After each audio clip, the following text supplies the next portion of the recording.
देखिए अगला टॉपिक हम लोग करते हैं समतुल्य प्रतिरोध। इसको इंग्लिश में इक्विवेलेंट रेजिस्टेंस कहते हैं। काफ़ी ध्यान सुनना, आगे इसकी जरूरत बहुत पड़ेगी। समतुल्य प्रतिरोध क्या होता है? पिछली वीडियो में हमने सीखा है श्रेणी क्रम संयोजन और समांतर क्रम संयोजन। देखिए श्रेणी क्रम संयोजन में हमने 3 प्रतिरोधक को सजाया है। यहाँ क्या डेफिनेशन लिखा हुआ मैं आपको पढ़ के बता दूंगा, पहले ये देख लेते हैं, एक बार समझ लेते हैं प्यार से, है ना। श्रेणी क्रम संयोजन में 3 प्रतिरोधक हमने सजाया हुआ है। अब हमारा मन है कि ये 3 प्रतिरोधक लगा करके नहीं, केवल एक ही प्रतिरोधक अगर लगाएंगे तो उसका मान कितना होगा जो इन तीनों के बराबर काम करे। तो जब कई सारे प्रतिरोधक होते हैं जिसकी कुछ प्रतिरोध होती है, उन सब को हटा करके हम एक लगाना चाहते हैं तो उनका जो प्रतिरोध होगा वो इन तीनों के बराबर काम करे। तो ये जो रेजिस्टेंस होगा, प्रतिरोध होगा, इसको हम लोग बोलेंगे समतुल्य प्रतिरोध है ये इन तीनों का। ऐसा समझ। वैसे समांतर क्रम संयोजन में हो जाएगा। तो बात ये होती है कि समतुल्य प्रतिरोध जो होगा उसका मान निकालना है कैसे। तो देखिए श्रेणी क्रम संयोजन में हमने समतुल्य प्रतिरोध को आर एस से दर्शाया है, जबकि समांतर क्रम संयोजन में समतुल्य प्रतिरोध को आर पी से दर्शाया जाता है। तो आर एस का मान होता है क्या है? तो काफ़ी सिंपल है। आर एस बराबर जो होता है वो होता है तीनों का डायरेक्ट जोड़। तीनों का डायरेक्ट जोड़ दो आप, R1 plus R2 plus R3। अगर 4 5 रहेगा R प्लस डॉट डॉट होते जाएगा, ठीक है। 4 रहेगा तो 4, 5 रहेगा तो 5।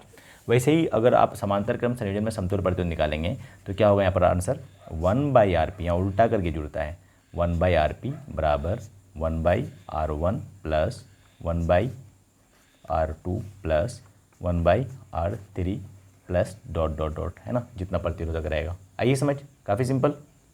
तो वो बातें लिखी हुई देख लो जरा। जब कई प्रतिरोधकों की जगह एक प्रतिरोधक का प्रयोग किया जाए जिनका मान उन सभी प्रतिरोधकों के तुल्य हो, इक्विवेलेंट हो, समतुल्य प्रतिरोध कहलाता है।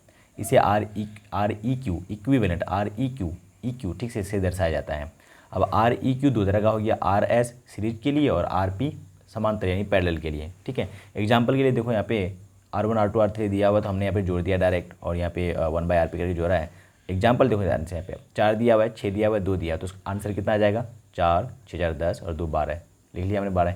वैसे यहाँ पे 4 6 2 अब पैरेलल में दे दिया है, तो आप ऐसे करके जोड़ोगे 1/RP बराबर 1/4 प्लस 1/6 प्लस 1/2, एलसीएम लोगे, ठीक है। यहाँ पे 1/RP बराबर 11/12 आ जाएगा। RP निकालना है, जब इसको ऊपर लेके जाओगे तो 12 भी ऊपर चले जाएगा, 1 नीचे आएगा, 11 भी नीचे आ जाएगा, तो RP का आंसर आएगा 12/11। आइए समझ। बस 1 मिनट और सुन लो। अगर 2 प्रतिरोधक पैरेलल में रहे, समांतर में लगे, तो उसका आंसर क्या निकालोगे आप शॉर्टकट में? ध्यान से देखना, मैं आपको बता रहा हूँ। देखिए जब भी 2 प्रतिरोधक समांतर में रहे तो आप क्या निकालोगे? 1/RP बराबर 1/R1 प्लस 1/R2, एलसीएम ले लोगे तो R1 R2 एलसीएम आ जाएगा। यहाँ पे R1 R1 खत्म तो R2 प्लस R1 बच जाएगा, ठीक है। जब RP बदलोगे तो ये भी बदलेगा, ऊपर जाएगा मतलब, ठीक है। तो RP बराबर क्या हो जाएगा? दोनों का गुना बटे दोनों का जोड़, R1 R2 बटे R1 प्लस R2, दोनों का आपको ऐसे याद रखना है। समांतर क्रम संयोजन में अगर 2 रजिस्टर जुड़ा हुआ रहे तो आंसर कैसे निकालते हैं? दोनों का गुना बटे दोनों का जोड़ करके, ठीक है। दोनों प्रतिरोधक का गुना बटे दोनों का जोड़। कुछ एग्जांपल्स मैंने दिए यहाँ पे, 6 और 3, इसका आंसर कितना हो जाएगा? दोनों का गुना, 6 × 3 18 और प्लस 6 और 3 9, तो कितना आंसर आ जाएगा? 2।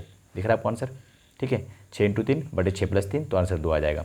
वैसे 8 और 8 रहेगा तो आंसर कितना हो जाएगा? 8 × 8 बटे 8 प्लस 8, तो आंसर आ जाएगा 4, ठीक है। वैसे 6 6 है तो 6 × 6 बटे 6 प्लस 6, आंसर आ जाएगा 3, ठीक है। अब ध्यान सुनना। अब देखो जब 2 अलग अलग रहे ना, दोनों का गुना बटे दोनों का जोड़ होगा, और अगर दोनों सेम रहे, यहाँ 8 8 है तो आंसर 4 आ गया, यहाँ 6 6 है तो आंसर 3 आ जाएगा, यहाँ 10 10 रहेगा तो आंसर 5 आ जाएगा, यानी आंसर आधा आ जाएगा। निकाल वही तरीका से रहे हम, दोनों का गुना बटे दोनों का जोड़ करके। आइए समझ। यहाँ अगर 50 50 रहे तो आंसर 25, 100 100 रहे तो आंसर 50, 1000 1000 रहे तो आंसर 500। आइए समझ, काफ़ी सिंपल।